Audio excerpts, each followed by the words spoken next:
tadi ketika saya dengar pidato saya tunggui. Begitu dia katakan pidatonya yang berapi-api, langsung saya berdiri. Ini yang saya tunggu. Ini sudah yang saya tunggu ini.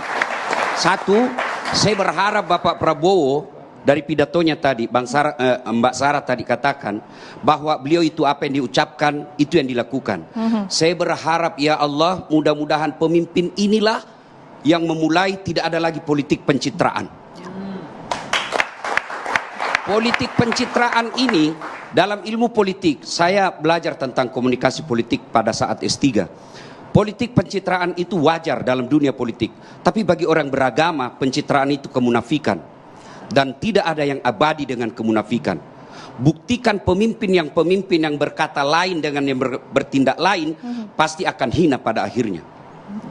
Maka saya berharap, ya Allah, Prabowo ini saya berharap mudah-mudahan ini pemimpin tertinggi yang akan menghilangkan ke bawah semua pemimpin-pemimpin pencitraan. Satunya kata dengan perbuatan.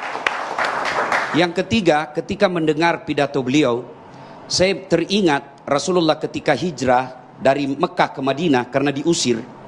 Ya kan? Prabowo kan juga pernah hijrah. Ya. Dan hampir semua nabi itu melakukan perjalanan jauh. Rasulullah melakukan perjalanan jauh dari Mekah ke Syam, yang kita kenal dengan Syria sekarang.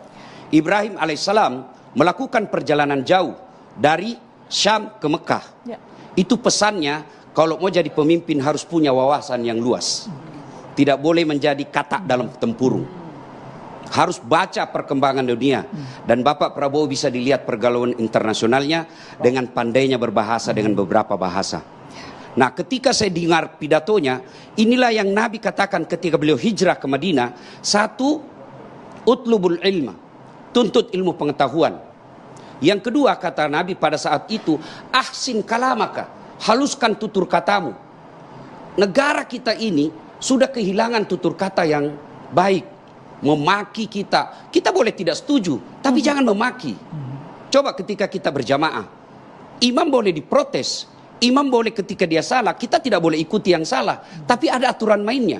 Ketika imam mestinya ruku, dia sujud, saya harus luruskan. Tapi tidak semua harus teriak, ada aturan mainnya. Imamnya di sini, yang belakang sebelah kanan, itu harus ngomong. Siapa kalau dalam struktur negara, anggota DPR, jangan kau diam.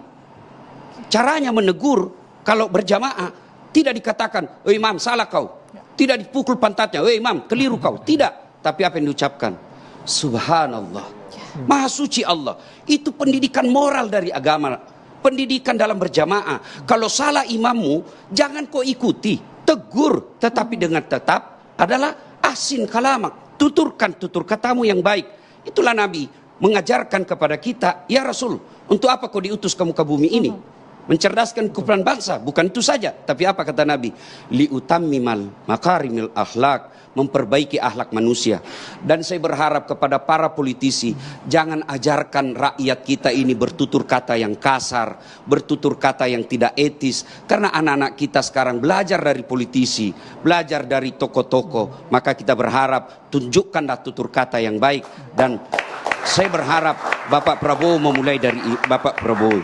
Kemudian setelah lihat pidato, andai saja saya boleh, mudah-mudahan Mbak Sarah bisa sampaikan ke beliau, itu Rasulullah pernah mengingatkan, kalau mau tegak ini negara ada 4 hal yang harus diperhatikan. Kalau kita masih percaya agama, dan itu tidak ada pilihan, kita harus percaya agama. Kenapa? Kita sudah bikin ikrar Pancasila. Sila pertama ketuhanan yang Maha Esa. Betul kita bukan negara Islam, tapi kita bikin deklarasi, kita negara yang percaya kepada ketuhanan yang Maha Esa. Lalu agama mengajarkan sebagai orang Islam, sebagai pendakwah, satu kata Nabi, kalau mau tegak ini negara, adilnya para pemimpin. Adil itu tidak bisa dipisahkan dengan penerakan hukum. Adil itu bukan lisan, tapi adil itu adalah penegakan hukum. Negara akan kacau balau kalau hukum kita permainkan. Kenapa ada ribut-ribut di akhir kekuasaan rezim sekarang? Karena ada kecenderungan hukum ini dipermainkan. Saya belajar lihat negara Amerika, pergantian pemimpinnya, tapi apa yang tidak pernah berubah? Mereka menghargai hukumnya. Agama itu hukum.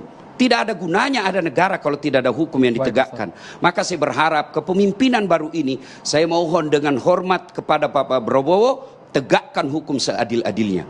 Insya Allah kalau hukum ditegakkan seadil-adilnya, maka rakyat pasti mendukung sepenuh dan tidak perlu kampanye 2 periode. Akan 2 periode otomatis kalau dia bermimpin dengan adil.